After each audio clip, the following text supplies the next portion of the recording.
I'm rolling. Today is the 12th of November. Are you sure? 12th of November, Sunday, 12th of November, 2017, and we're with Phil Levine. Thank you. In his home in Jerusalem, on Tzidkiyahu HaMelech. Chizkiyahu. Tzidkiyahu HaMelech, 17. No, 11. 11. It's all right. It happens with old age. Does it happen? Well, you know. Right. Okay. You better strike it out, huh? Tell me a little bit about your background, where you were born, when you were born, and what kind of family you grew up in. I grew up in a borough park, which was Brooklyn, and it was a community of Italians and Jews, none of them particularly religious. In fact, my grandfather was one of the first ones in Borough Park. Borough Park? Borough Park. That's near Prospect Park, isn't that? It's kind of... Not too far, but it's a big walk to Prospect Park. But and he founded a couple of schools, for Jewish schools, so the kids would have a place to go to. Your grandfather? Yeah. And can you tell me his name? Wolf Ain, A-I-N. That was his, okay, your mother's father. Right, he was in the textile business. And in roughly in 1927, I think he got a heart attack. And in those days, when you got a heart attack, the doctor said, don't move. So my grandfather didn't move. He stayed in his apartment. He had umpteen girls and 2 boys. And he was in the schmata business, and he sold to bookbinders. And it was a successful business. And meanwhile, he had life insurance, so that when the crash came, it left him a wealthy man. Really? Because he got from the insurance payments, which were from the days when everybody was making money. So he had nice living, and so they lived in Borough Park. My father got his bar mitzvah on the boat from Russia. Where in Russia was your father from? Do you know? I think from Vitebsk. Which is probably today Poland, I think. No, white Russian. White Russia, Belarus, yeah. And so he was one of 6 brothers, and they all moved to Connecticut. To Connecticut? Yeah. He then studied at Cooper Union, became an architect. Wow. And from Cooper Union, he was a Zionist. And this is a picture of my father in his garb. He went into the British Army as a sergeant major. In the British Army? British Army, because America was not in the war yet. Okay. And we're talking about World War I, of course. World War I, and he was influenced by Jabotinsky and by Ben-Gurion to go to Israel and fight. And so he went with his cousin. And so this is a picture of my dad. Can you hold it in front of your face? Sure. Yep. Yeah. Wow. Anyway, he was a regimental sergeant major. And so did he see action in the First World War? Yeah, he was in El Arish, and he was part of the Zion Mule Corps. Nagea Tolodot. Right. Led by Jabotinsky, was one of the heads. Right. And yeah, wow. Well, What year, do you know the year that your father was born? How old he was during this First World War, like 20, 25? Something like that. He went to Cooper Union College. Right. And he was an architect. Was this before he studied his? Yes, before. This is before. So after the war, he came back. Right. And went to Cooper Union, and became an architect. Right. He then built houses in Glen Cove, Long Island, and came the bust, and everybody lost everything. In the Depression. Yeah. He had married, and he moved to live in Borough Park. There, my grandfather, because my mother liked to be near her mother. Sure. My father always wanted to move to Israel. And unfortunately, in the British Army, you get demobbed where you joined. So he went back to Halifax, Canada, yeah. to be demobbed. Discharged. Right. Yeah. And then he went back to Connecticut, and then he met my mother, and that was the story. Tell me a little bit about your mother. Mother was a petite woman with, she had balls. She practiced piano. She became a piano teacher. She went out and bought a piano, a grand piano. In those days, it was quite a bit of money. Yes. And she played and she taught piano in Borough Park. But she was also a very religious woman. Okay, so she came from the religious background. No, my grandfather on my father's side was the Shoichet in Stamford, Connecticut. Okay. Most of the family stayed in Connecticut. Okay. But my father moved to be with his wife in Borough Park, and that's where they lived and set up a family. He became active in the Mizrahi movement. Okay, so your father became. Can you explain for me, for people who don't know exactly about the movement Mizrahi, and especially in New York, in the. Excuse me, I have a very important question. Yeah. What is your birth date? When were you born? July 5th, 1928. July 5th, 1928. Right.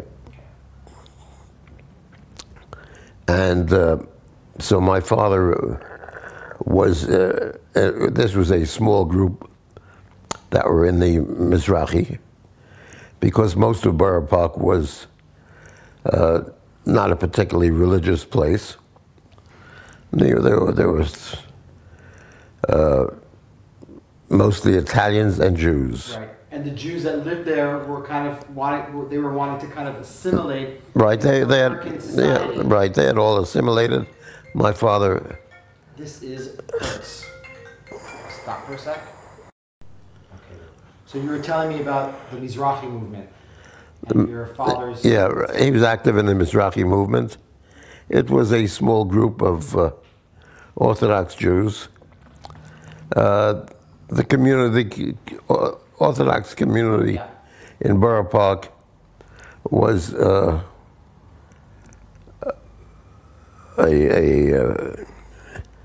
fairly small group. There was the Young Israel of Borough Park. Then there was the Yeshiva Eitz Chaim. Okay. These are really the centers of Jewish Orthodox life in Borough Park at that time. Later on came all the Hasidim and everything else, and Borough Park became what it is today, which is the New Williamsburg of religious Jews, where each Rebbe outbids the other one to get real estate. Is that how it is there now? Yeah, that's how it is now. In fact, my brother practiced dentistry in Borough Park for many years. And well, you'll see my brother tomorrow. Okay. Tell me, so when you grew up in Brooklyn, Oh, yeah. were you guys observant, keeping the Sabbath, kosher house? We were, okay. We were observant. I was kind of a renegade. And I'd rather talk outside of shul than go inside of shul. And we were a whole group of young people, and boys and girls, and that was the community of the then times. Today, religious Jewry is women separate, men separate, and no commingling. But it wasn't like that where you grew up. It wasn't like that, right? It wasn't like that. It was mingling, and it was. Correct. So would it be called today more conservative movement, or kind of? No, it was the Orthodox movement as it was. Okay. Then, my father would go into to work on the freezing days of New Year's because he wanted La Dafka to go in when the Goyim are not working, because he wanted to go into work. And did he work in an architectural firm? No, he worked in the textile business. So he didn't really actually practice as an architect? He practiced before 1928. And then everything went down. So you were born right before the Great Depression started? Correct. About a year before? Correct. Yeah.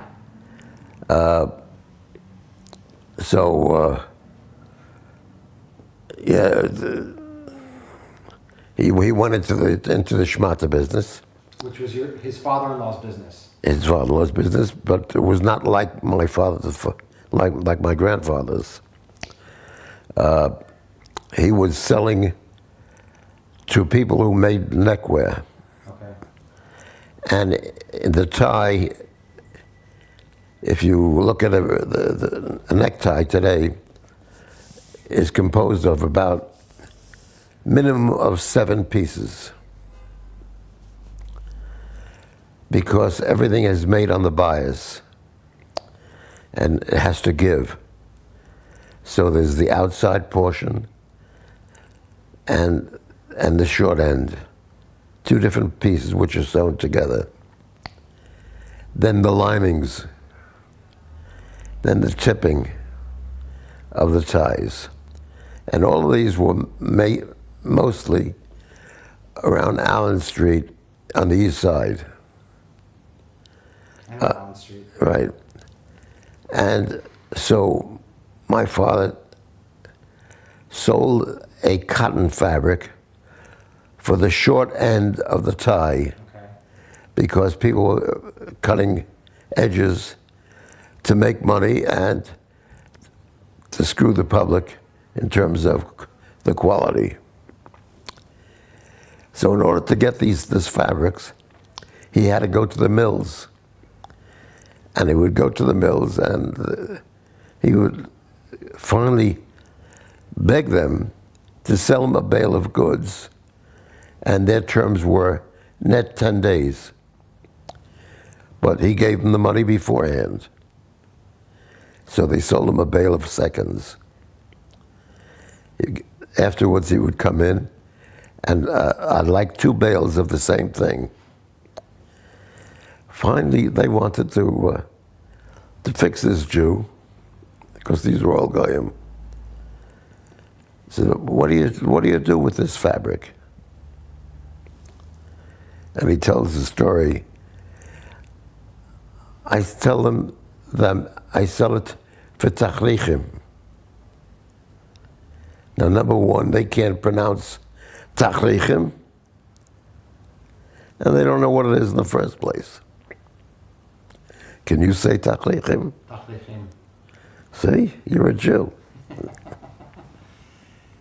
I wanted to ask you about the kind, like we were talking about the house, your brothers and sisters. I know you have a brother. I have a brother, an older brother.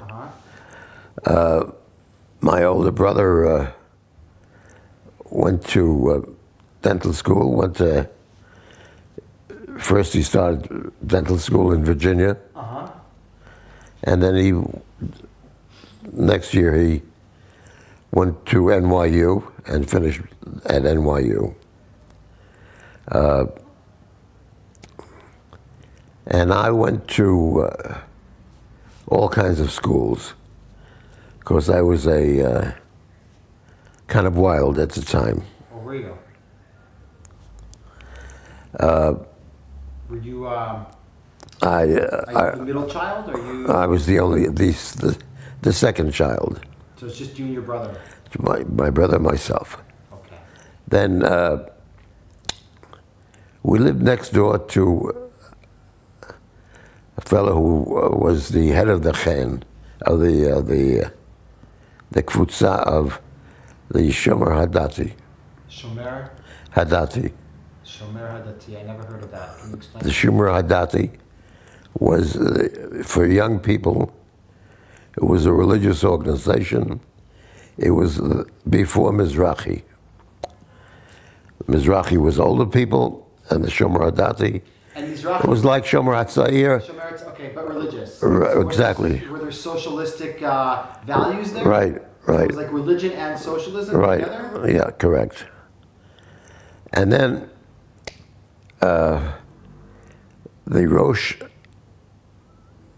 of our group went off to Israel, to Palestine. He was going to Hebrew University. His name was Moshe Perlstein. Moshe Perlstein was one of the first Americans that were killed. He was one of the 35 that went to save the kibbutz at Lamed Hay. Meanwhile, at the UN, the votes came. And wait a minute, we're going to get there in a second. Okay. We're going to get there very soon, but I just want to get back to a little bit of Brooklyn in the 30s when you grew up, early 40s. Right. Where are you during Pearl Harbor, when Pearl Harbor happens? You're 14, 15 years old? I was about 13 years old. Do you remember that? I remember coming out of the movie house. It was on a Sunday, and I came out of the movie and I came to the Pearl Harbor. I heard of Pearl Harbor. There was a war. What the hell's Pearl Harbor? Where's Pearl Harbor? Exactly. And where was Pearl Harbor? And we were in a war with Japan. All before that, the war with Japan, we were all worrying about the Jews in Europe. And we were getting word of, little by little, of the atrocities. What do you remember hearing? And from whom?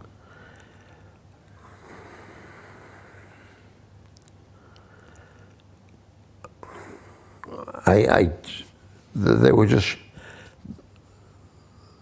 tidbits of information. Now, my father-in-law, in those days, was a wealthy man, and on Shabbat, he and a couple of rabbis drove around against Shabbat to different shuls to show them that it was that important to give that message out that Jews were being burnt to death. So he would Chilul Shabbat to spread the word. Correct. And this is what he did. Now, at the time of the in 46, I guess, was the vote. 47. 47. So meanwhile, the vote came, and we all knew there was going to be a war.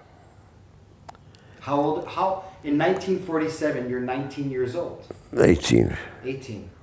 You're 18 years old, and you... I'm collecting stuff for the army, collecting guns, okay, wait. binoculars.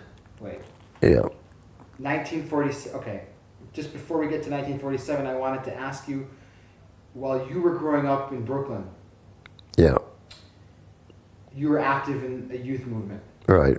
And the name of the youth movement was Hashomer Dati, Right. right? And you guys would meet weekly or Yeah, probably once a week. once a week, and you guys would talk about Zionism and Right. religion and Palestine and Correct. Balfour Declaration, and you guys, was it guys and girls mixed? It was mixed. It was mixed. Mixed. Okay. Okay. And did you have to deal with any anti-Semitism as growing up as a kid? Was it on your front step, or was it something that you just heard about from other people? No, I knew what anti-Semitism was as a kid.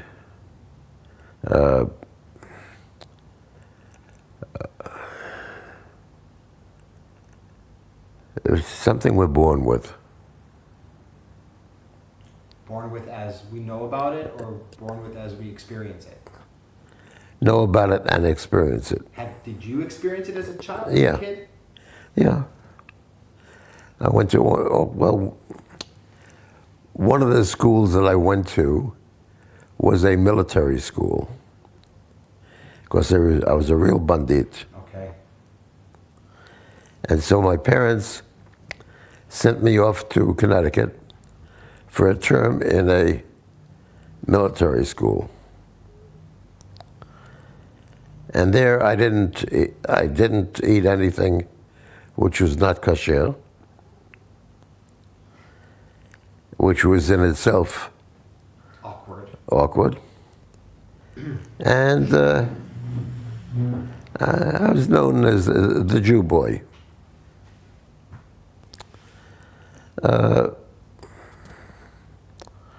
That was pretty much it. Was it just verbal, or was it physical? Mostly verbal.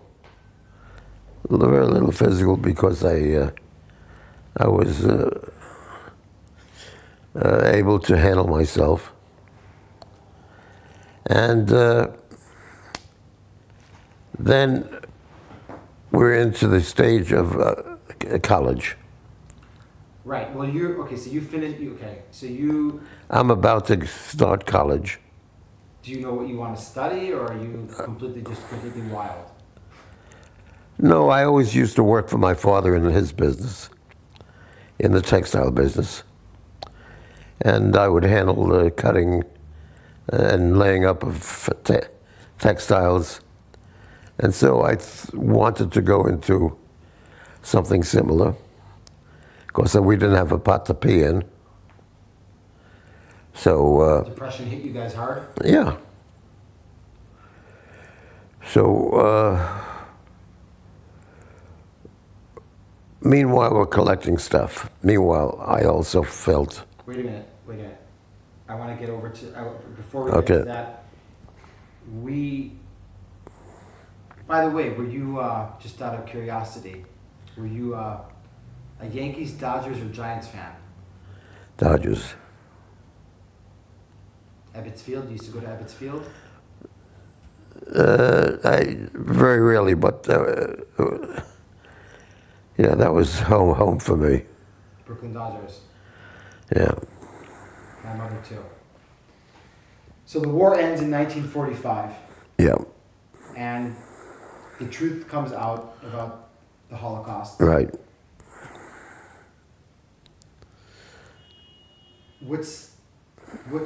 How does it affect you? Well, what affected me was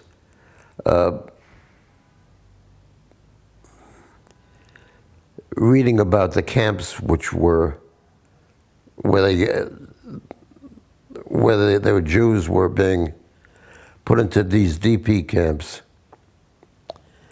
and they're all trying to get to Israel, and people are being shuttered off to Cyprus,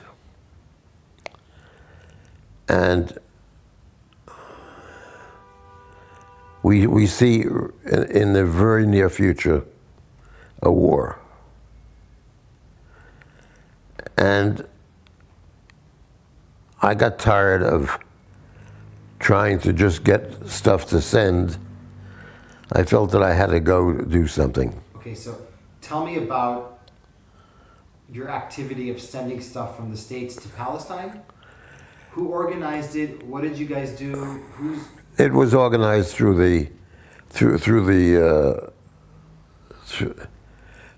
Shomer Hadati, and they would all get whatever we could get from any of the veterans.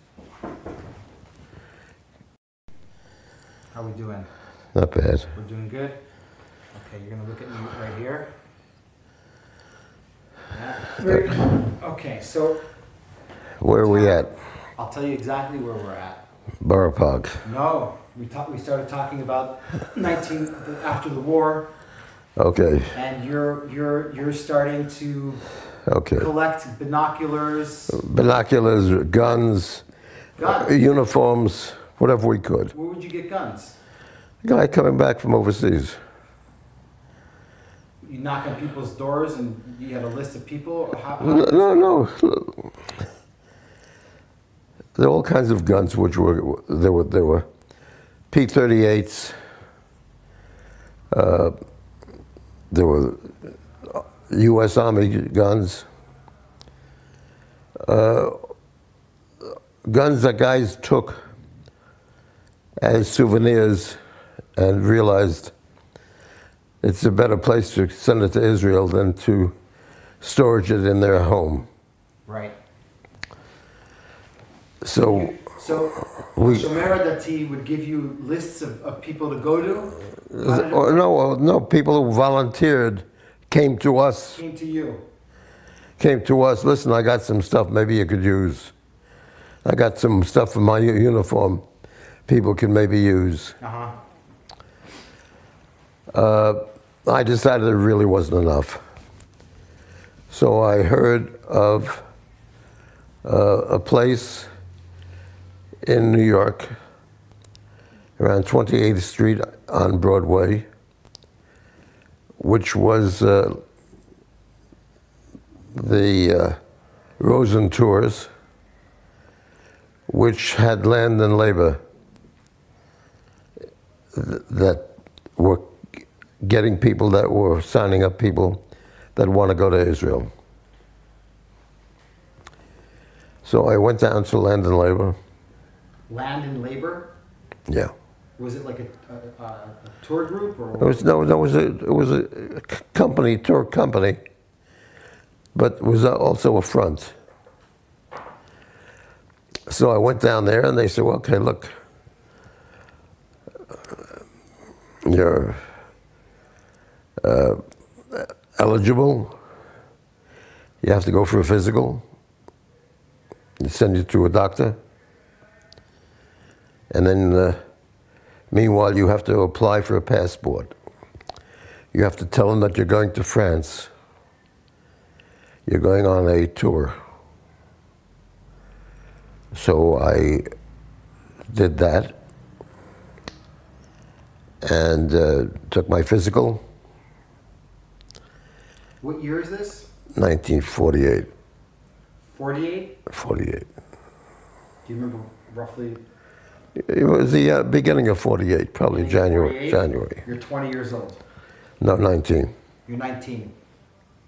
And you're Yeah. like, I'm going. Right. So I went down, and a couple of others that also went. And I was supposed to go on the Marine Corps. And passport's not there. So I call up Washington. And they stole me. Finally, later on, I got a letter to my home from this senator, which I saved, telling me that since I was going to be going to Israel. How do you know you're going to Israel? The FBI had infiltrated Land and Labor.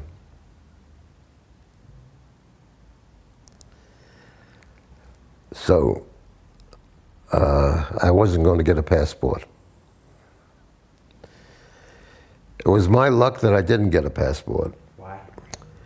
Because all those that went on the Marine Corps, it made a stop in Beirut, regular stop that the boat made. These guys were taken off and put in jail. So it was a good thing I didn't get my passport. But anyway, I went down to the office and I said, I can't get a passport. What do I do?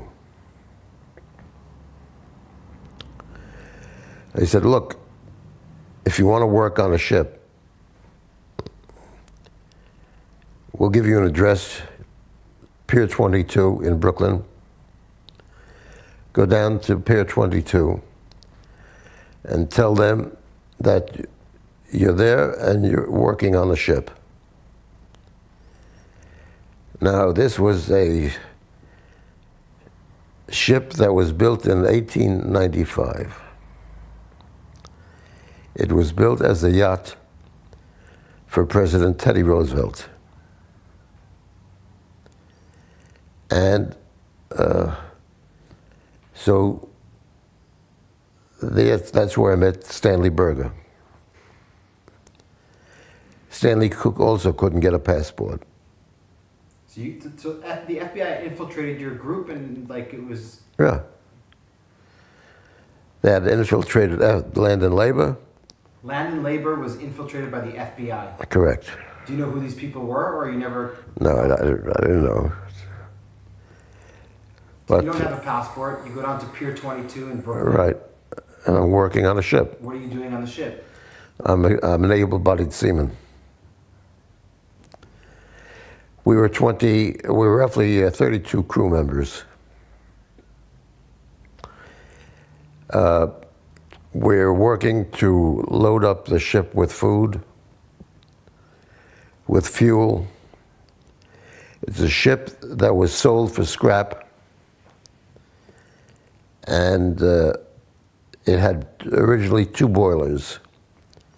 One boiler exploded and was not replaced. And it still had the one boiler on, and it could still move very slowly. And long story short, that boat took over 30 days to cross the Atlantic. Okay, we're gonna get to that in a sec because you were on that. Okay. Because I want to show you a picture of the ship. Okay.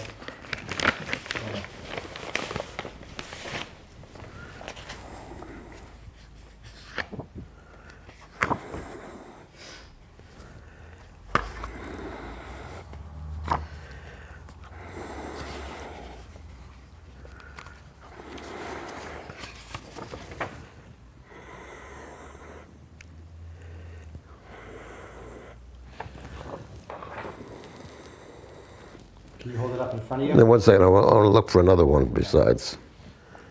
There's another ship that I can.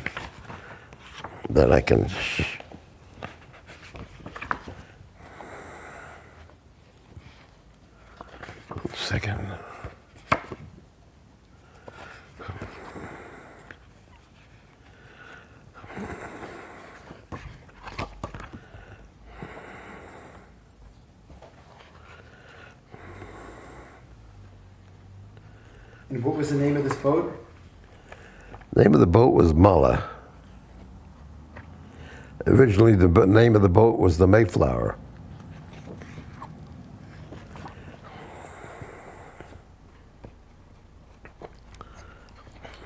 And who purchased this boat? It was bought by some good, generous Jews that bought it for scrap value. And we outfitted the ship. Yeah. It was put under the Panamanian flag. And this is about it. Okay, we can look for it after. I can find it right now, but I just soon look for it later. Okay. Let's put that aside. Right. The picture, beautiful picture of your father also. Right. Amazing. Good-looking guy too. Okay, so let's get back to our. Okay. So you're working on the pier for how long? I need you to not touch the cable. Okay. Yeah. You're working on the pier for how long? Hold on, I'll just put this. Actually, Probably about a month and a half. a month and a half. You're working on the pier. You're meeting new people. No, right? no, just. Meanwhile, one Shabbat I'm back in Borough Park, and I get a hold of a friend of mine who was in the Shomer Dati with me. Now, do your parents know what you're doing? They knew something about what was going on. My father certainly wouldn't complain. Of course, but are you telling your? I mean, do your parents know that you want to go to Palestine and? My, more or less, they knew. Okay, so it wasn't an open discussion, but they knew what you were up to. Yeah. And they didn't object to it. They couldn't object. Well, they could object verbally, but what are they going to do? You know, you're Right. you're a wild 18-year-old, 19. Right. So. Does a name, because you're working on the piers, one of the guys that I interviewed ran those piers. His name was Jackie Nachlieli. Yaakov Nachlieli. He now lives in Beersheba, in Omer, born in Brooklyn. Yeah. He was in Bnei Akiva in Tirat Tzvi. Yeah. In the 40s. When in 44, because he was an American citizen, the American Army drafted him here. Right. Sent him to Egypt. Then at the end of the war, he had to go back to New Jersey to Fort Dix. Right. Get discharged. Right. And then there was the Jewish agency had an office on 14th Street. Yeah. With Teddy Kollek. And Teddy Kollek told Jackie that he wants him not to go back to Israel, but to be in and run the docks, run the warehouses, or his warehouses down there. Right. He told me a story about Frank Sinatra intervening when there was a strike to let a ship out to go to Palestine. Right. Is this the same crew? Is this the same time? But we didn't know about it. Right. In other words. Time. Yeah. Yeah. So you're packing up this ship with fuel, clothes, whatever we had. ammunition, No. no guns, No guns. humanitarian stuff, and you got a Panamanian flag. Yeah. It's called the Mala. We're going under the Panamanian flag, and so we can leave whenever we want. Meanwhile, everything is gradually fixed up, and we get a signal, we're leaving tonight. Okay. 32 guys. Now, who are these guys? People from Habonim, people that couldn't get passports, whatever it is. Now, they had a captain. He was an Italian who was married to a Jewish woman. She lived in Herzliya, as a matter of fact. They had a couple of other people that could sail the ship. My friend became, he came last, he became an oiler. The worst job. Exactly. What was your job? Myself and Stanley were able-bodied seamen. Stanley Berger. Yeah. We got the best, the mansion on the back of the ship, nice breeze, you know. We were 12 of us who were able-bodied seamen. What was an able-bodied seaman?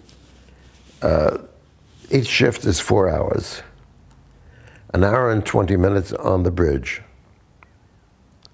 In Paris, right? Or alone? No.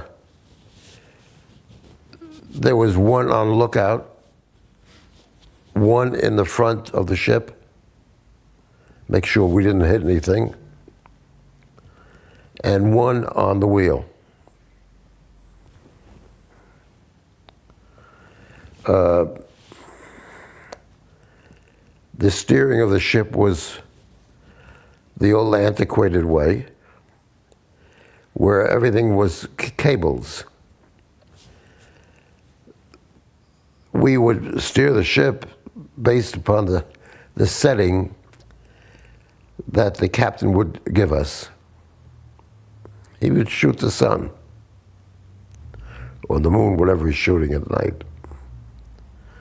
And he would get where he is located and determine how he's going to be going. We had to keep the wheel set to whatever he said,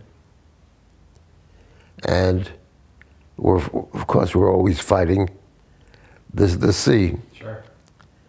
And we could tell who was on the ship based on the wake. You know, it was a rough day. It would go all over. Anyway, so that was our job.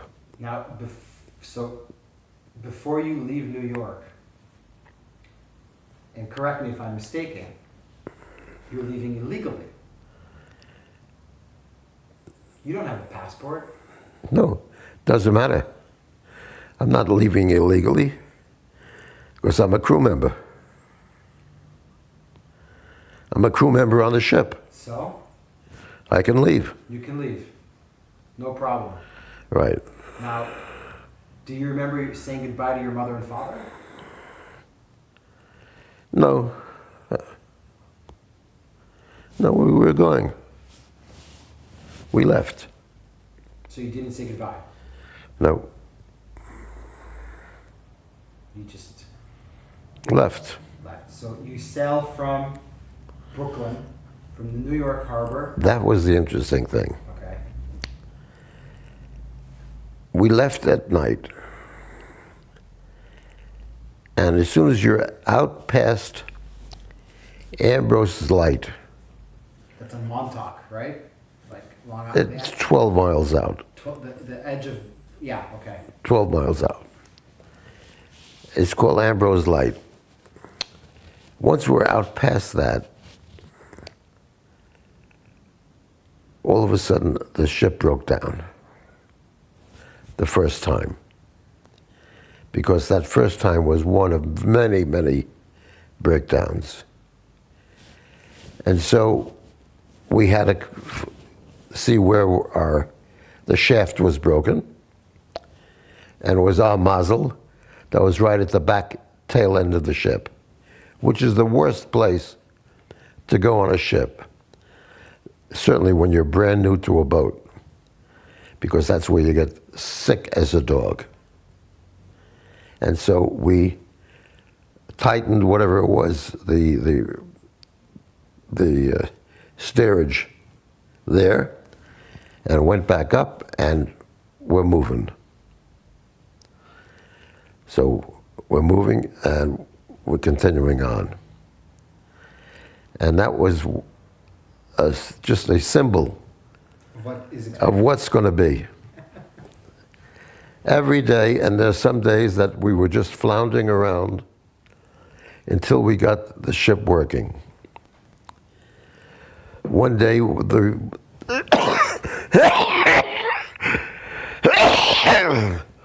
Okay.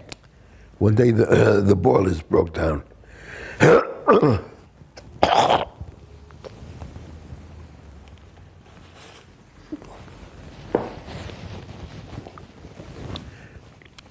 The boilers broke down. Well, we need the boilers for the water. Here. Yeah.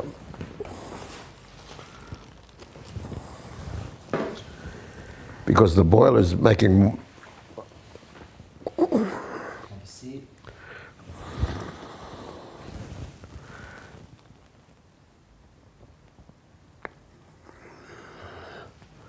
The boilers broke down. And the boilers are making water. That's where we get our water from. Yeah. So finally they fixed that up, and we continue on. And this is just an item of one of our breakdowns, the boiler. Other times something else would break down. And this was a continual fight of fixing and making do, and finally, when we go through and pass into the past Gibraltar, we're going sailing without any lights at all. We shouldn't be seen by the British as a ship, and we're just passing through until we get to the open sea again, and that's when we get hit with tremendous waves. At Gibraltar. Somewhere in the area of there, before we get to the pier in southern France in Marseille? Marseille. In Marseille, we finally dock, and looks like we have about enough fuel for another day. Luckily, we just make it, and they tell us to watch the ship at night because there are other Arab ships around, and they put us up at a hotel. What month is this? Do you remember roughly? Probably about June. So the state of Israel has already declared. Where were you when you heard the news about the declaration? Were you guys out on sea? Out on sea. You were out on sea. Then we all have a couple of days at Marseille, and one of the fellas meets a local girl. Gal. She's a local prostitute. Okay. But she's a very, very sweet girl. She comes and she takes us around the city, she and her sister, who is younger than she. And this is the way she lives. She, on her back, in order to make ends meet. And it's post-World War II. Right. She's a lovely girl. And she takes us out. We go to, for example, Chateau d'If, Count de Monte Cristo, etc. And it's different points. Do you guys have some cash in your pockets? You guys are... No, very little. Very little. Yeah. And so, meanwhile, the carpenters are working on the ship. Yeah. And you okay? Yeah, I'm fine. Okay. And when they're done, meanwhile, we have free time. So one day we all go out to the DP camps, which is right in the outskirts of Marseille, and see what it looks like.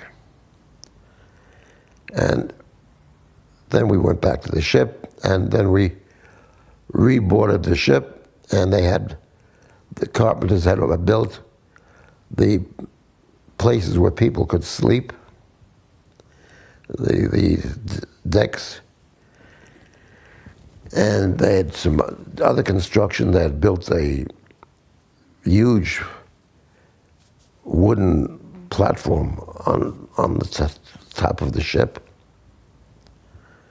And so we set sail, and we went down the coast to a little port called La Ciotat. It's a port right next to Marseille. It's a fishing village. And we land up there at early evening. This big thing that they built on the ship was a gangplank. Explain to me what that is. Gangplank is a large walkway that would fit over the side of the ship, and which people could walk up and onto the ship. A gangplank. And there they had to screw up because they put it on the wrong side of the ship. Well, it was wood, so they threw it overboard, hauled it around to the right side, and raised it up. And it was nighttime, and people were brought to the ship in lorries, one after the other. People came on board with their whatever they had in their package. These are people from the DP camps. The people came from the DP camps. Did you have any idea that you guys were going to board them? Vaguely, we knew that we were going to fill up the ship. And we filled up with 1,250 immigrants on board the ship. 1,250 people. 1,250 people onto a yacht. And we set sail, and people, children, infants, people boarded up with everything that they had, and everything went on the ship. Now, you put 1,250 people on board a ship, how do you feed them? They have to go to the bathrooms. How do you handle it?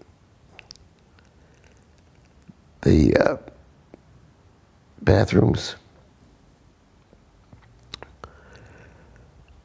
and the food.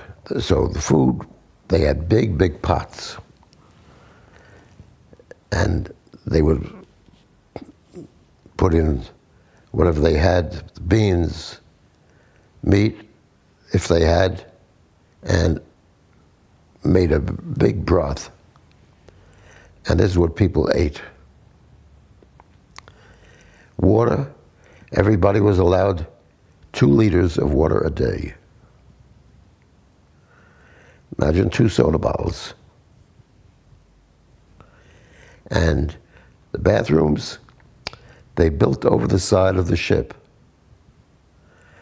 little cubicles, a seat, two sides, and a front gate. Back, we hope nobody ever fell out. That's what they did. And we went along this way, and day after day till we got to Haifa. Now, for example, our clothing. How did we wash our own clothing? You take a pail with a long rope. You put your clothing in through it that you want to wash with ropes through the arms and soap. Throw it overboard. And then the waves would do their job. You lift it back up, and you got a clean shirt. Pants the same way. We didn't have any washing machines. That's what you may do. Then, just to give you an idea of what the ship looked like, these are pictures which I took myself of some of the people on the ship.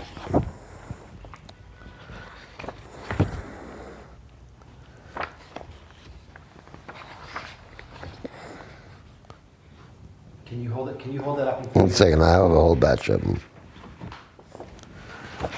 These are photos that you took? Yeah. Here's a picture of me on the ship. I'll get that.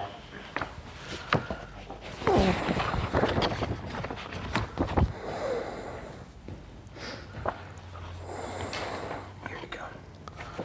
Yeah. So this, I'm just holding this up in front of the camera. That's Phil. Yeah. And this is a picture of the boat. Yep. 1 second. Is that you davening on the boat? Not me.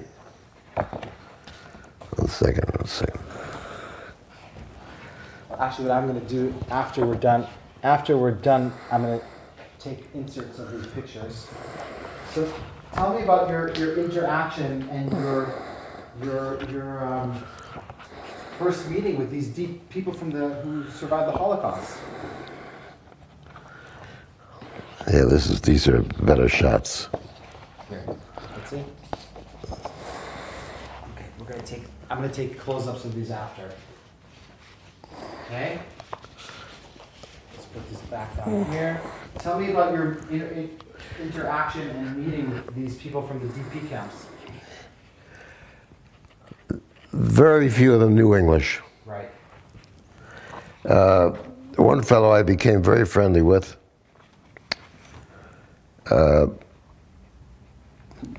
And he invited me when we got to Haifa. Yeah, you can put those Yeah. pictures down. Okay. Yeah. And he invited me to his home. He had a home. He was originally from Israel. He was a student that was studying in France. He was studying engineering. And he wanted to get back to Israel. And this was his only way of getting. So I'm friendly with him. Do you remember the date that you guys arrived in Haifa? Do you remember the Beginning of July. beginning of July? So how long did it take you? You left in.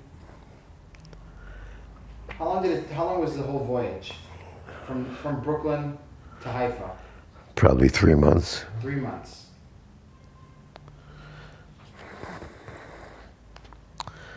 And then, So when you left, Israel wasn't declared a state yet. correct, And when you got to Israel, it was already a it state. was already a state. Where were you when you heard about the Declaration of Independence? On the ship. How did you guys hear about it? Radio? Yeah. Do you remember the feeling on board? Yeah, okay, we got a state, you know.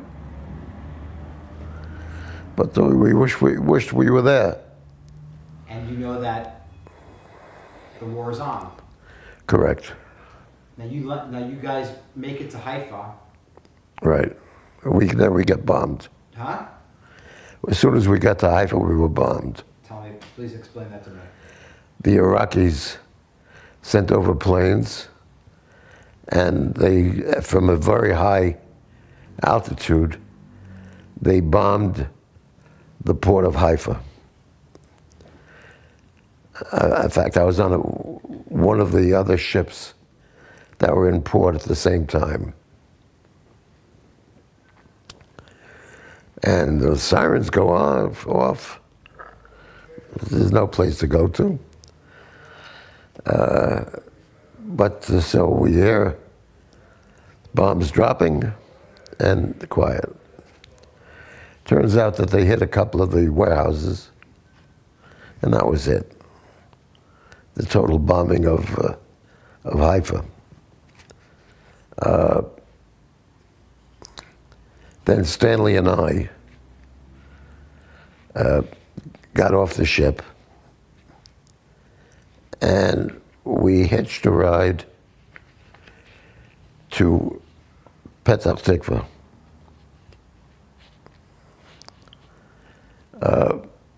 Because he had relatives in Petach Tikva, and I knew I had relatives in Petach Tikva. All I had was their name.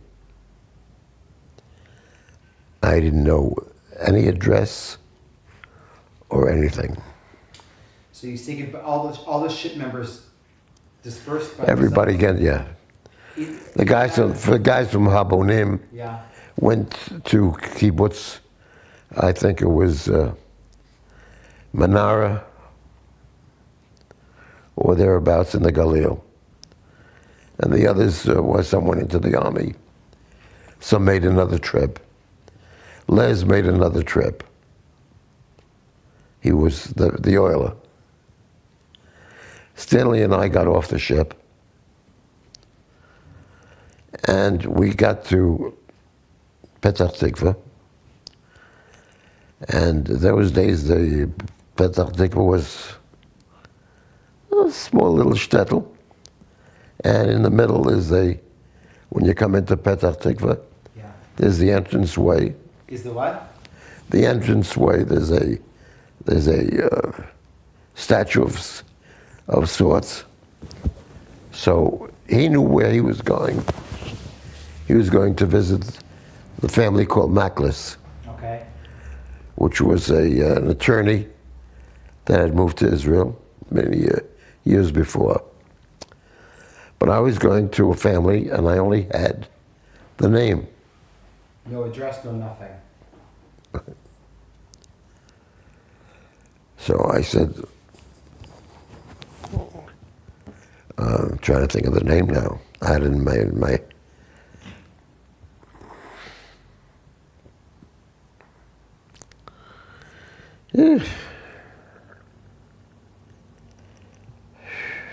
turn off the shing. It's on the tip of my tongue. These are relatives that you've never met, of course. Yeah, never met him. Never met him. So I said to somebody, turn it off a second. I just want to call my brother up. No, it's okay. It's okay. It's okay. Yeah. Yeah, we'll do that. We'll get that after. But so do you find these relatives? Of course. Okay. And it's they said go down the street on the left-hand side. There's a house over there, and so I went over there and I knocked on the door. I said, I think we're related. In English, of course, because Hebrew. Hebrew. I mean, You had basic Hebrew. Basic Hebrew from Chena. But their English was all right anyway. And so, we're related. How are you related? My mother or my father, or somebody's in the family. So they think and they think. I said, your Bubba and my mother or sisters. And, by the way, there's another sister in Ein Gadim who's also related. So, sit down, have something to eat. They give me something delicious. What is it? Chatzilim. I said, what's chatzilim? Eggplant. I never heard of an eggplant before. Did you ever know of an eggplant before you came to Israel? No. It's an Italian dish. Italians, I'm a Jew. What kind of eggplant? Anyway, so meanwhile, he then gives me the address of the relative in not too far away. And that was an interesting story because the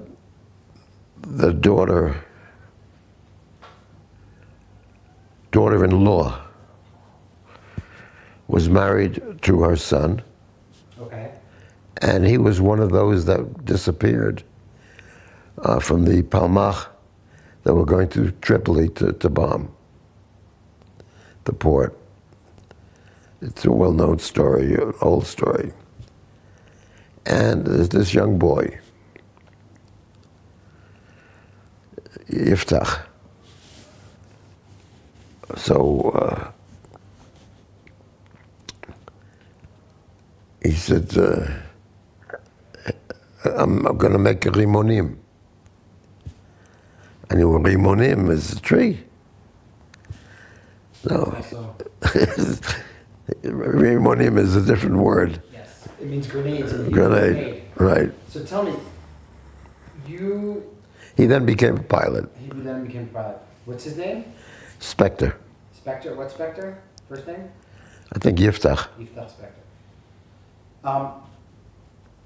What happens with you after you meet your distant relatives? Are you staying here? Are you going back to New York? No, I'm on my way. What's your story? I'm on my way to volunteer with me and Stanley. So we go to Teledvinsky, and since our language is English, they said, okay, Air Force. Now Stanley...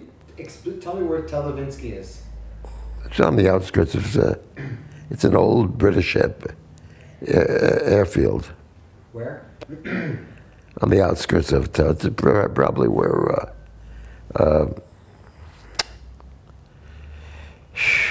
Tel Aviv, Lod. Outskirts. It's Rifin. It's Rifin. Yeah. Yeah. Okay. So you go there. I go there, and they say, okay, you're going to learn codes. Macover. What's that? Fellow who you interviewed. Makarov. Yep. He was your instructor? Right. Really? Yeah.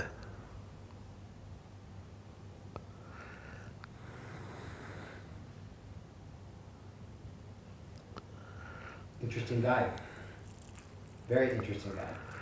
Yeah. What else did he do besides? He was in the Second World War. He was in the American Army.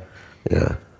He was shell shocked in the Far East, but he was in combat. He was a small little guy. Yeah. But he was in, So he teaches you guys how to. He's your instructor, or he's an instructor. Yeah. About decoding. About decoding. Because the Air Force was all English. A lot of South Africans too. They were the best. Yeah. Much better than the Americans. The South Africans? Believe fake. In fact, I have a picture here of South Africans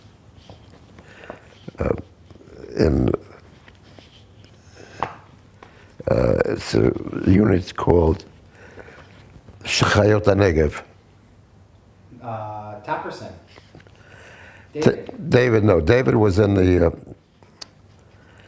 David had friends who were in it, but David was in the artillery. Or the tank corps, I'm sorry, tank corps. Because my grandson is a major in the tank corps. And so I introduced him to David, and David passed away. Yeah. Did you ever I interviewed him. Yeah. So David, when I showed this picture to David, he says, I want a copy of this.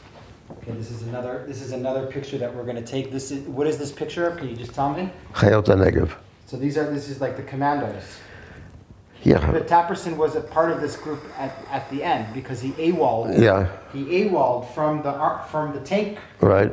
And he joined them. Chayot HaNegev. Yeah. So the South Africans, they were a wild bunch. They were the best. First of all, comparing the American Jew and the community of the Jews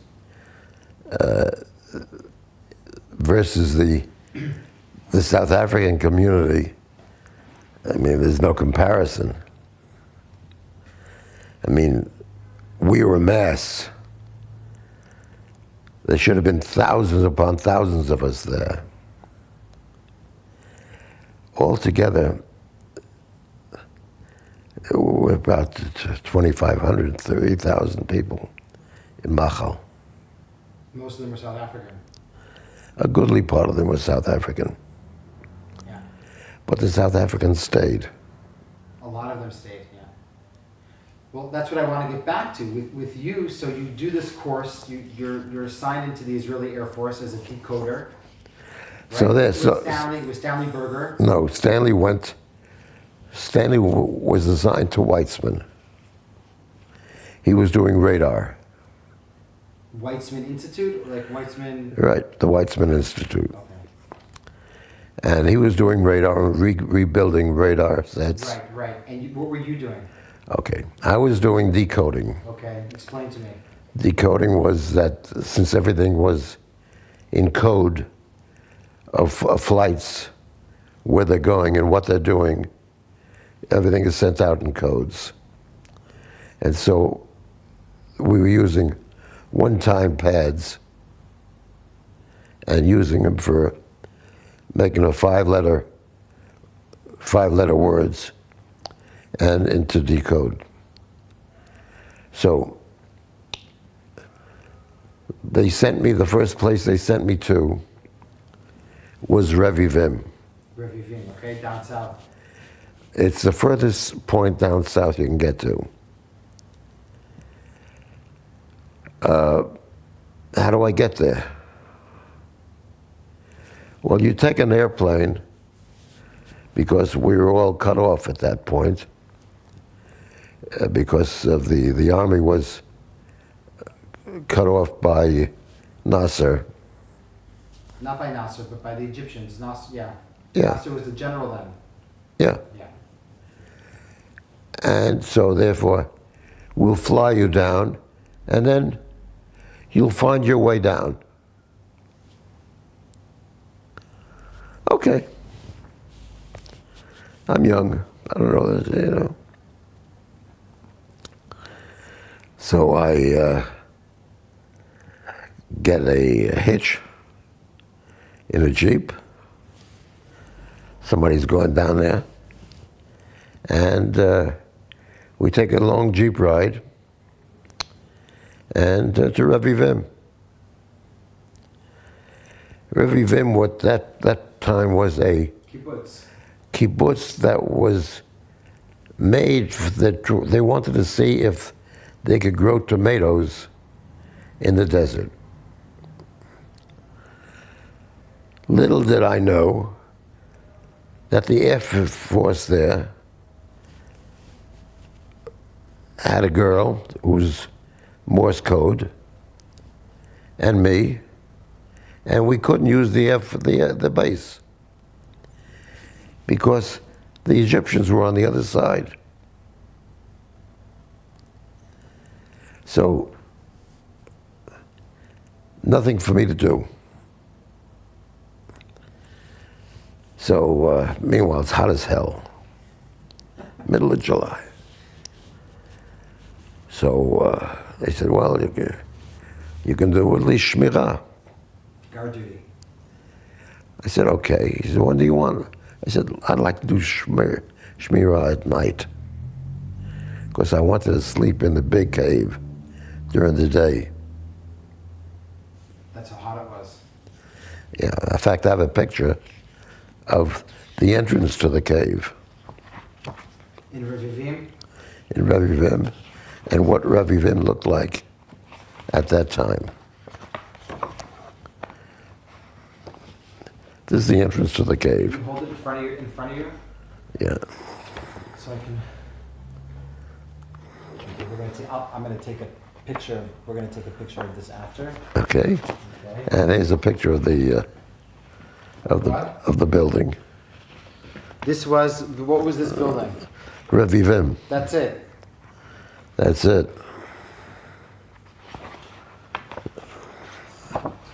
So you're in Revivim. There's also Revivim. Okay. This is what. Okay. Nice. Are you in this picture? No, I took it. You took it.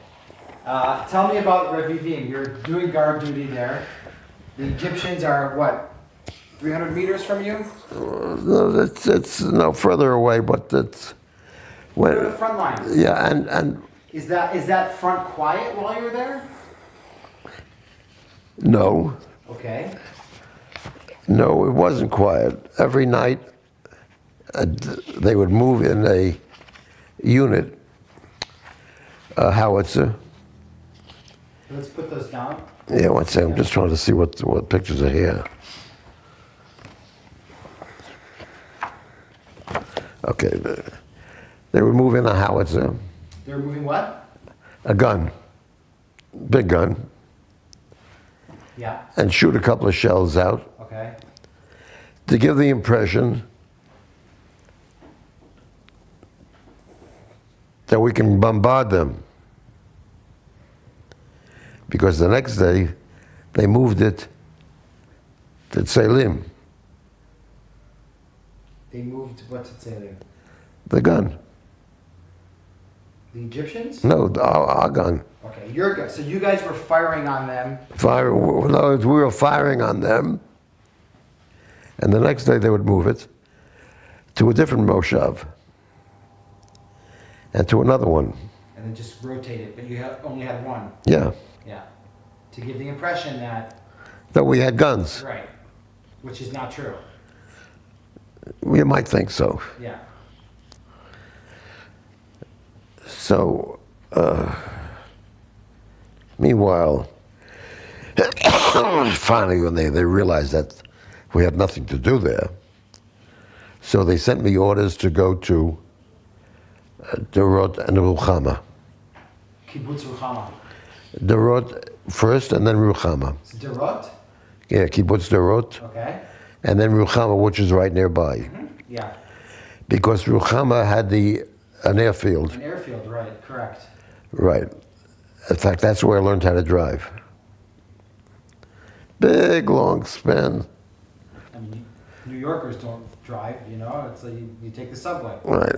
So, because they would fly in 7 minutes up, 7 minutes down, 1 minute flying time. 15-minute flight. And then we would unload, and we would unload food, armaments, whatever we needed, because we were cut off entirely from the north.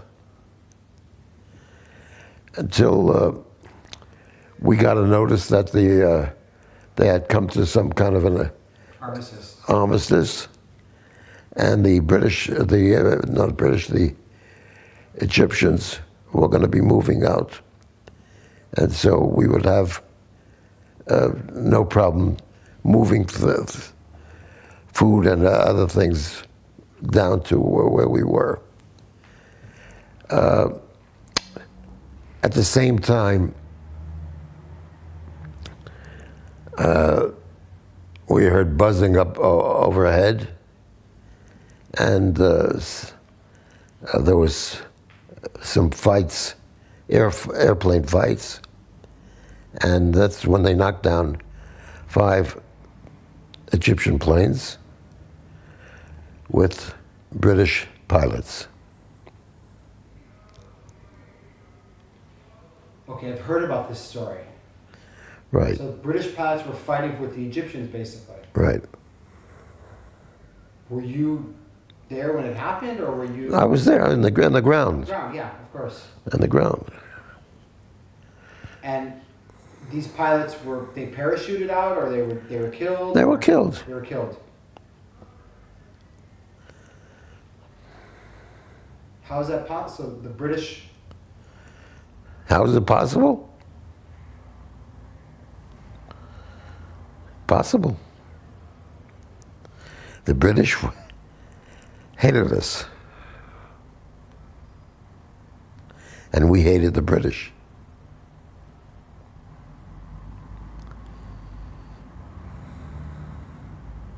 Hate is a very strong word. Yeah. Now, for example, our tank corps, where the hell we get tanks? We had 2 tanks. One could shoot and not move, and the other could move and not shoot. So that became, and these were British fighters that left the army and stayed in Israel. And so they were the beginning of the tank corps. You're already talking about the end of the war. Where were you in? No, in the middle. The middle. Middle of the war. And after Ruchama, where did you go? After Ruchama, I went to Jerusalem. Can we put the pictures down? Yeah. You went to Jerusalem? Went to Jerusalem. And you know where the Jerusalem Air Force, where they landed? Yes, I think I do. In Gan Sacher. Right. Right? Wasn't there an airstrip there? Gan Sacher. Yeah. Right. Right. And then from there, they moved me up to the Air Force pilot school. Okay. And then I moved down to Beersheba. How long were you in Jerusalem for? Not too long. Not too long. Not too long. Couple of. Situation was tough here in Jerusalem. Yeah. No? Yeah, but once we had the Burma Road food came in. And they sent you to Beersheba. Beersheba, we had just taken Beersheba. There wasn't a shit house in the place to take a crap in, the whole place. Nothing. One day,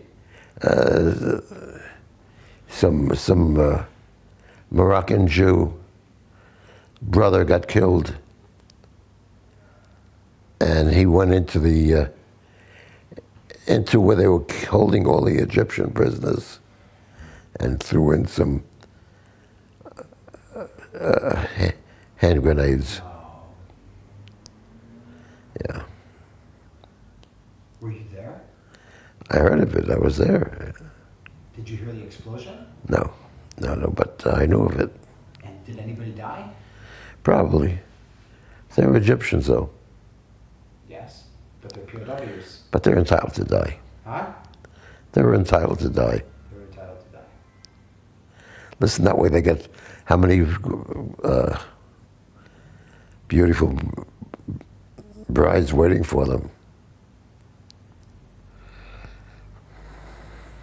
There was so you guys made a landing strip in Beersheba?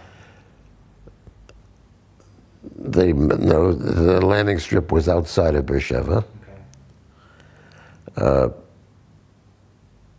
Probably where it is right still now.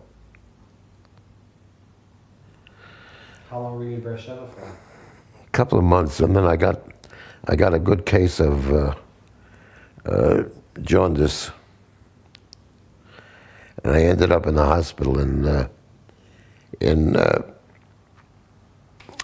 Jaffa.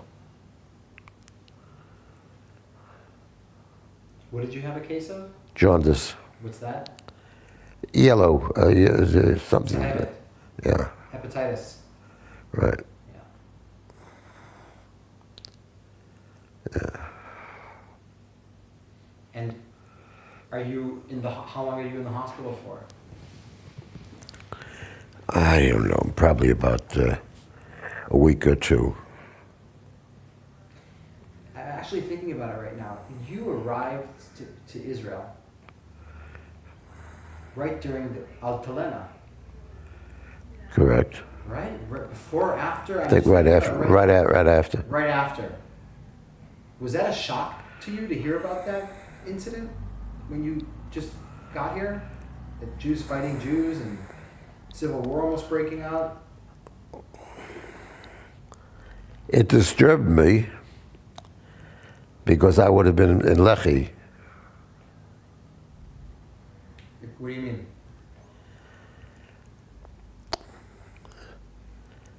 It disturbed me that Jew was fighting Jew. Sure. By the way, I have a picture in here later on from my trip because I met Ben Gurion with my daughter and his friends. This is Ben Gurion here. Hold it up. Put the picture back more towards your face. More. That's Ben Gurion with who? With your kids? With one of my daughter and two of the neighbors. All right, we'll take a picture of this also after. So we're going to get to you meeting Ben Gurion, but you said that you would have wanted to join the Lehi. Is that correct? Yeah. By the way, this is our ship when we landed in port. Okay. All right. Is that you? This is me. Wow. Tough guy, huh? Yeah. And then. So you're saying about the Altalena, that it upset you that Jews were fighting Jews. Okay, let's put the pictures. But I didn't, you know, be as it was. I mean, you know, it just. You know, it's upsetting. You know, you got, I mean, you know, right when you got to Israel in June. Beginning of July. Beginning of July. So the Altalena was in June. Yeah. Right? Correct? But you accept it as a fact. Meanwhile, I had some other, I mean, going on. I had plenty of spare time. For example, I flew one time in a bombing raid.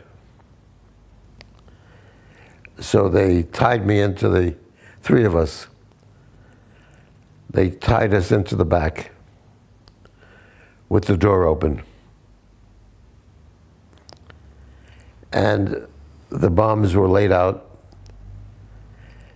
25 kilo were the heaviest ones, and otherwise 15 or 10 kilo for smaller ones. One fellow would pull the pin from the top, one fell at the bottom, and the third one would toss it out. Do you remember the bombing raid, or where it was, or? It was around the area of Chulon or thereabouts, in that area. It's where the plane took off. What did you bomb? Where? What was your I think we bombed air. Air. In other words, we just had to make an illusion that we were bombing something. Okay, like a decoy. That's probably an Arab area. Okay. We didn't even know where we were going. We just told, get in the plane. Throw them out.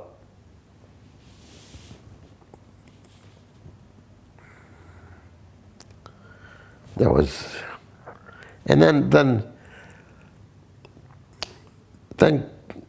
they had all kinds of planes.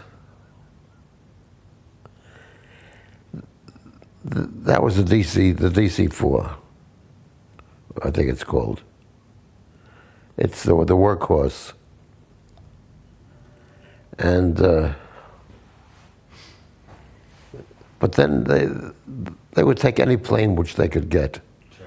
We would fly out, if I got a day off, to go to Tel Aviv, I'd grab a hitch in a Piper Cub, and they were going to deliver packages or mail, whatever it was, and he would follow the road. That's the way he flew. Yeah. And of course, you went to the Machal Club in Tel Aviv. Sure, the Machal Club. And tell me about the Machal Club. I heard some wild stories about that place. It was roughly on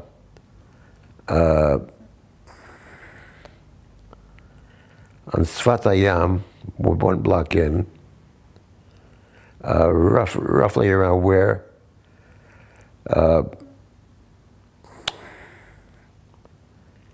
Hayarkon. Yeah, it's near Hayarkon. Right in that area, or it's in that area, right in that area. Tell me about. I heard wild stories about that place. Well, we would go there and meet friends, coffee, and it was a way to spend our time. Yeah. Bullshit. Listen to everybody's stories.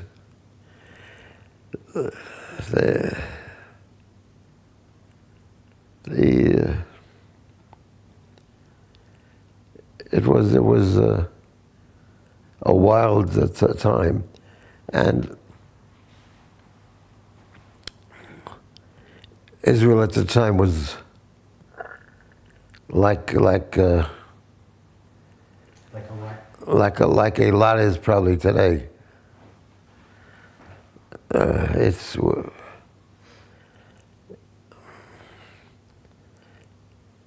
there was no phones. You wanted to see somebody. You know where they lived. You'd walk over. You'd yell up. If they weren't there, then they were at the nearest club, a coffee house, and there was no such thing as a phone. Who had phone? Doctor. When I went to Jerusalem, I had the same experience trying to find my relative. I had another relative in Jerusalem. So I went and I said to somebody in the Air Force, did you ever hear of a family called Ashbel? They said, sure, he's a well-known meteorologist. Where can I get a hold of him? He lives right here in Rehavia. So I look up, in Rehavia there's an Ashbel. I knock on his door. I'm a relative of yours. How are you my relative? I don't know, I'm a relative. I heard the name. He says, well, my wife is not here. Come in and have some tea. And meanwhile, he's telling me about his experiments. Paints his roof half white and half black. And then all of a sudden, the Simon falls. He says, my brother. You're related to my brother. He lives down in the same area. He's Chevrat Achsharat HaYeshuv, his wife. So I go over there. Yes, that's my relative. So my brother, at that time, What's your brother's name? Harold. Harold, who's 3 years older than you. Yeah. And he was also here during Machal. Yeah. How did he get here? Did he get here before you or after you? He came after me. He came After you? Came from Halifax on a boat. Anyway, so this is right before Pesach time. My brother was serving in Nazareth. So he got eggs galore. There was no senna there. 2 live chickens, a can of olive oil,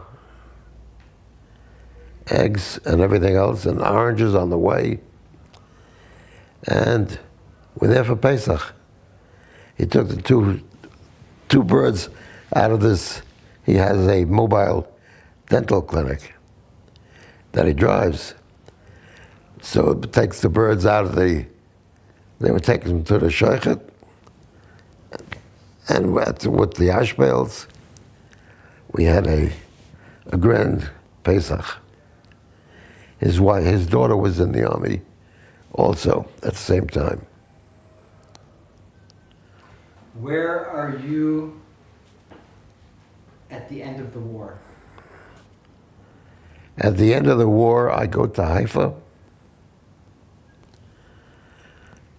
I show them my birth certificate. What's that? Show them my birth certificate. Said, I want to go home. Well, you'll have to bring us a letter from the army. I said, oh, what kind of a letter? Well, you have to bring us a letter that you weren't in the army. Most guys got a letter saying that they were in the army, but they did not swear allegiance. Okay. I knew the girl that was typing up the letters.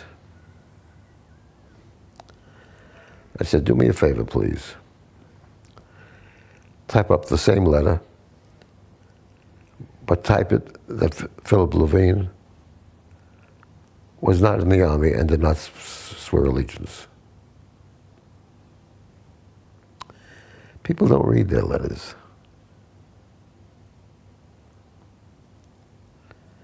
People sign their letters, they don't read them.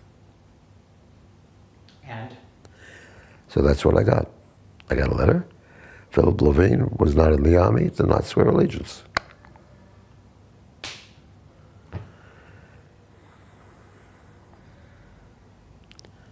It's not what you know. It's who you know. Who you know. That's why you call on the phone.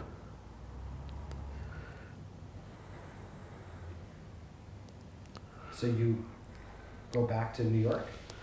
So therefore it works out that Stanley was the same time also, and we both went back together. They sent me on a plane that landed in Malta, and we fly to Switzerland, and from there on we get a train to Paris,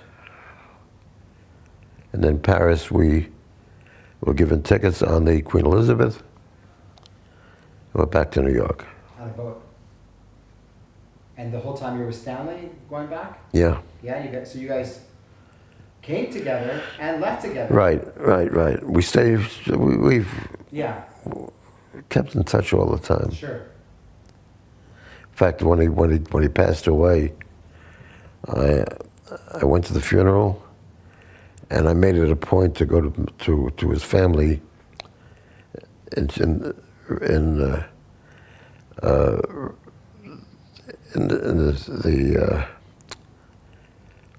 what is the name of the town where his daughter lives? I don't know where his daughter lives. Yeah. Is that where the Shiva was? There was the Shiva, yeah. Made a Shiva called there. And, yeah. If you could sum up for me what the Mahal people were about, what were they about? I'm talking about the South Africans and the Americans and the British and the Canadians and, you know, what was the feeling that you had to do something more than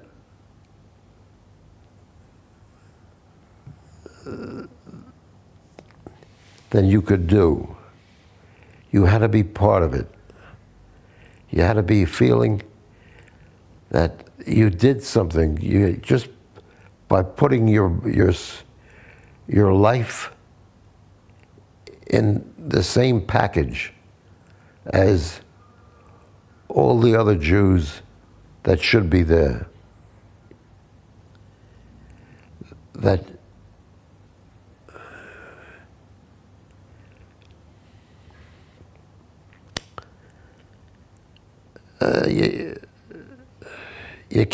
you couldn't just sit and watch from afar. You had to participate.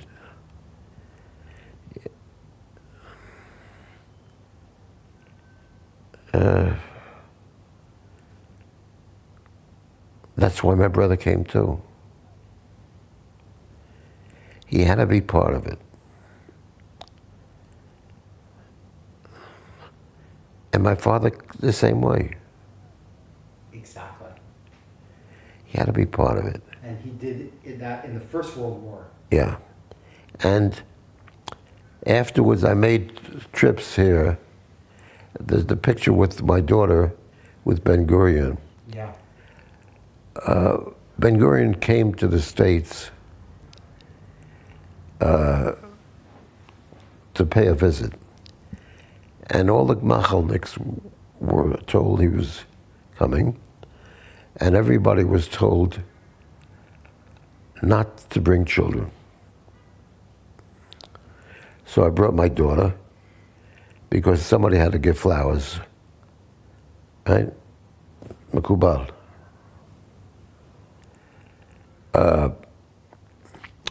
And in the middle, first when he came out, where's the galach?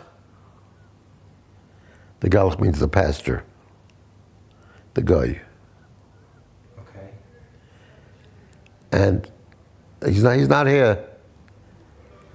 And so then he was interrupted. He had a phone call. Turns out it was to Truman. He spoke to Truman, and he came back out again. He said, "I just spoke to President Truman. I thanked him for all he did for us." What year was this? A couple of years afterwards. So he was prime minister. He was prime minister at the time of Israel. Yeah. Yeah. And Truman was still in the White House. No, Truman was out of the White House already. Ike was in the, okay. And so, but he thanked him for all he had done. And the galach, he's referring to, from the Exodus, the galach was the pastor on the ship. And the galach is buried right here in Jerusalem at the cemetery at Emek Raphaim. And I made a point to visit it, to see where he's buried there. And he's right here. Hold on a sec, I'm just switching batteries. After I moved here in 72. 72? I moved here in 72. And I was invited to go on these trips where they brought American kids over and made them feel as if they were Nitzilei HaShoah, that they were escapees coming to Israel before they went into a camp. And so they had two people that were part of the Holocaust, and 2 people who served on the ships. And we got, it was a nice deal because we got a lovely cruise from wherever we landed in Greece or in Cyprus or in any other place. And they would board the ship and we would speak to them. And always some of these kids would say, "How did you do it? You were 19 years old. What made you do it?" And I always tell them, don't be just a copy of your father. Get up and do something. If you believe in something, you must follow it through. You must make it, whether it be politics or whatever it may be, do something. Get out and do it. Don't be a couch potato. That the other guy will do it. You do it. Be part of it. So I think I did my thing by doing it. And I look back and thank God I did it. That I made a move and did something. Even if it's just being here, it's here.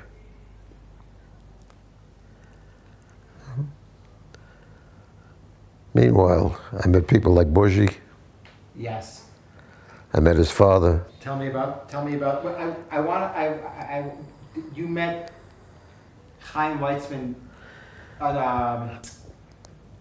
Chaim Herzog. Yeah. During the war period, or after you made Aliyah? After I made Aliyah. After you made Aliyah. I was active in the shul. And then he came back from the States. Right, he was the ambassador to the UN. The ambassador to the UN. And he was very, very helpful because we didn't have a shul yet. We davened in the old Valley Door.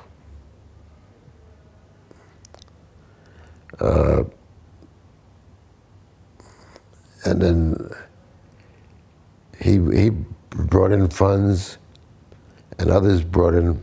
Kolitz also, David Kolitz was also. Who? David Kolitz. Okay. And then he became president. That's right. Well, we had a problem. What do? The president, you're supposed to stand up when he comes in, stand up when he leaves, give them the respect which is due. He's a Levi. Is he a Levi? Yeah. He's a Levi. Yeah. So he said, listen, guys, I live here. You're all my neighbors. I come to shul late. I leave with you. When I come in, I come quietly, grab a book, sit down, put on my talis, and when I leave with all of you, and that's what he'd learn. Now, I was active in the shul for years. Every Thursday I would... We're talking about Chaim Weizmann. Chaim Herzog. Chaim Herzog, the president of the State of Israel. Right. General in the Air Force. Right. Every Thursday I would send him a telegram. As to, at that time we had telex. Mm-hmm. Who the bar mitzvah was, and if he knew him. Because if he didn't know him, he wouldn't come to shul. If he did know him, he would come to shul because it was no big deal. And then his son came to shul with him. His son at that time was about 15, 16 years old. And so I knew Bougie from way, way back when. And Bougie is, they have 3 boys and 1 girl. Ronit is the girl. One is married to Switzerland, a guy from lives in Switzerland, is one of the machas in the Jewish movement there, and the other is his brother who reads the Torah for a shul, beautiful learning, and he became now he's a retired general. I want to go back for a second to this meeting that you guys had with Ben Gurion. Yeah. This was in New York? That was in New York, at the Plaza Hotel. At the Plaza Hotel in Manhattan. Right. Why did he come see you, and who did he come? Who was this what was this meeting about with him? He came. No, this was. We met with him, by the way. Okay. He didn't come to see us. No, I'm sure he came. You know. He came on a state visit. Exactly. To see people and to make his own impressions. Right. So how did you get involved? Because he invited the people from Machal to come. Okay. And so we came, and that was the first time. And then we met him again when we came to Israel on a visit. And at that time, he lived on Keren Kayemet Street. And so we were 2 or 3 fellows who had children, and knocked on the door. אפשר לבקר את כבוד at that time he was retired already. So he came down to see us, and he was very interesting because he spoke very briefly to us. Then he spoke to the children. And when he spoke to the children, like the past, your parents came, thank them, they were helpful, etc. But you're living in America, you should realize that when you come to Israel, you'll come as an Oled, etc., etc. And he spoke to them more than he spoke to us. And that's the way he lived his life. He always spoke to the young people. He had, not everybody had the privilege to meet Ben Gurion. Yeah. You did. You met him twice, you said. 3 times. 3 times. 3 times. Come in.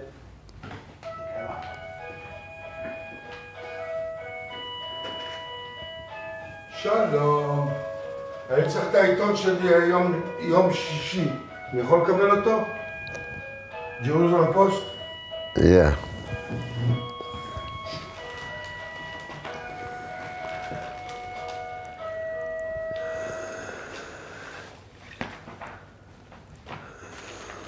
Think. There may be more on the other side too. מה? לא זה היום. This is today? Maybe more on the other side over there. No. This is Hebrew. יש עוד. יש עוד חלקים. אולי בעיתון שמה? יש מספיק? לא, אין לי.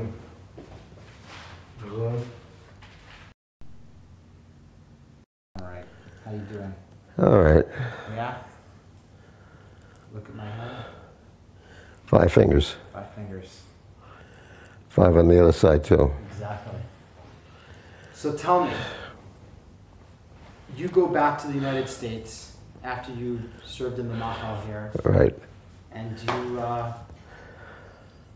get married, you go to school, I go to school, get engaged, married, and lived in Muncie. And then I get into a traffic accident. Yeah. And I then look for a place with a Jewish community. Muncie is a place which has the beginning of a Jewish community. Because when I went there, if I didn't go Friday night, they didn't have a million. Then I moved to Bergenfield, Teaneck, actually, because there was a Jewish community of 22 people. Yeah. And I sent my children to Yavne Academy. Okay. I was in business, in the textile business. Okay. And I would get ads for them for the journal. And somebody came up to me and said, listen, why aren't you selling raffles? I said, come on. A raffle I can sell for $10 when I can clip a guy for $100 for an ad. They said, well, you should at least buy a raffle. Okay. Give me a raffle for $10.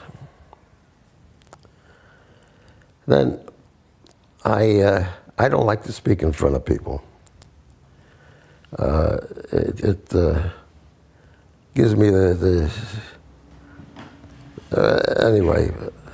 Gives you what? It makes me nervous. I don't like it. Yeah. So Here, look at me though. Yeah. So then I went down to this place with my wife to try out for a show. Anyway, I don't get it, she doesn't get a part, but I get a part of a hillbilly coming to protect his girl. And I get real nervous about it, but I come across real well. And so they want to put me in a new show that they're planning for the next year.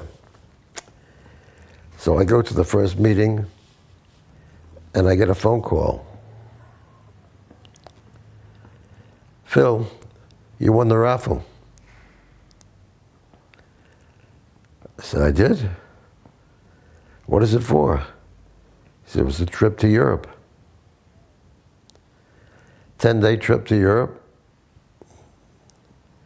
Can I trade it for a trip to Israel? Yeah, probably. So I take the prize and I visit Israel. And that was my first trip to Israel. And on that trip, I rent a car. I'm driving around Israel. And I see a guy looking for a ride. And I saw a pointed for Makom with a good view. So I said, come on, I'll give you a ride. I said, where are you going to? He says, Pekiyin. מה זה פקיין? איפה זה? זה שמה, זה פקיין, זה עיר שהיהודים אף פעם לא נטשו. כל הזמן היה שמה משפחה יהודית. וואו, מעניין. אז אני אלך לבקר איתך. So we go, and we go to this place, and I'm visiting the Mukhtar, and I'm seeing how the people live. And he's ironing a pair of pants. He says, you know why an Arab, rich Arab, has a lot of children? Poor Arab has even more? He says, because wherever he looks, there she is. So that's why. Anyway, it turns out he was the fellow who I gave the ride to. I stayed friendly with him. And he worked for Kupat Cholim, and he's a Druze, and he lived in Dalit al-Karmel. Dalit al-Karmel, absolutely. So I would visit him on occasion. Yeah. And I stayed in touch with him over all the years. And he would always call me up around Rosh Hashanah time, and otherwise. And then one time he had trouble. One of his children was in the army and was killed. One of his youngest sons. And so he called me up, and he was entitled to a car from the army so he could visit. But he had no driver's license. So he took a driving teacher from Dalit al-Karmel, and he had trouble. So I got him a driver from Herzliya who took him, and he got him his license. He died, and my children went to visit his home because his son is now Ayub Kara. And he's now in Knesset. Yep.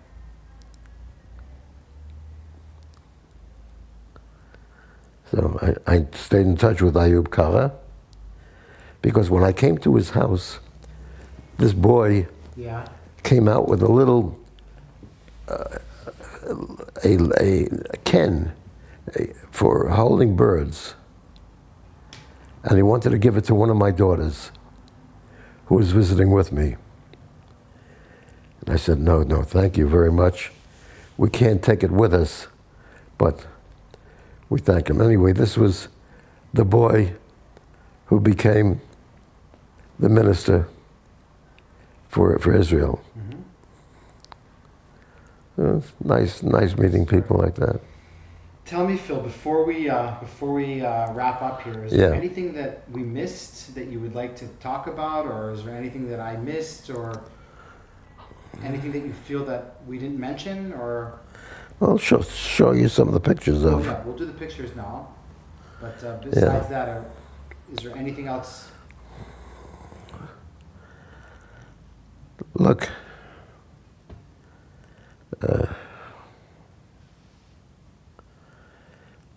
Listen, I've had all wonderful experiences here in Israel. I think that this is where I should be, and this is where I am. Meanwhile, I have 16 grandchildren. How many? 16. I have over 27, and I'm working on more, great-grandchildren. And we're keeping going. Wow. They're living in the Golan. My daughter's a bookkeeper for the winery. Which one? Yarden. Yarden. I have a daughter living in Shomron and one in Yerushalayim. The one in Yerushalayim has got 2 sons and 3 daughters. One son is a major in the tank corps. And they've all served in the army. And either army or Sherut Leumi, the girls. Nice. Very nice. And we've lived I think a Israeli family. And thank God. All right, Phil, thank you. We're going to take some photos of the pictures. I'm going to ask you. Tell me what this picture is.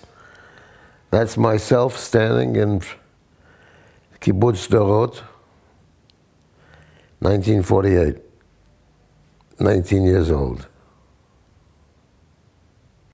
What is this photo? That is a picture of the Mala, previously known as the Mayflower, presidential yacht for President Teddy Roosevelt. That's the ship that you guys came over on. That's what we came on. What is this picture? That was on board the Mala on the trip from Marseille to Atlit. It was very crowded. Slightly. 1,200 people. Did Yep. you take this picture? Yep.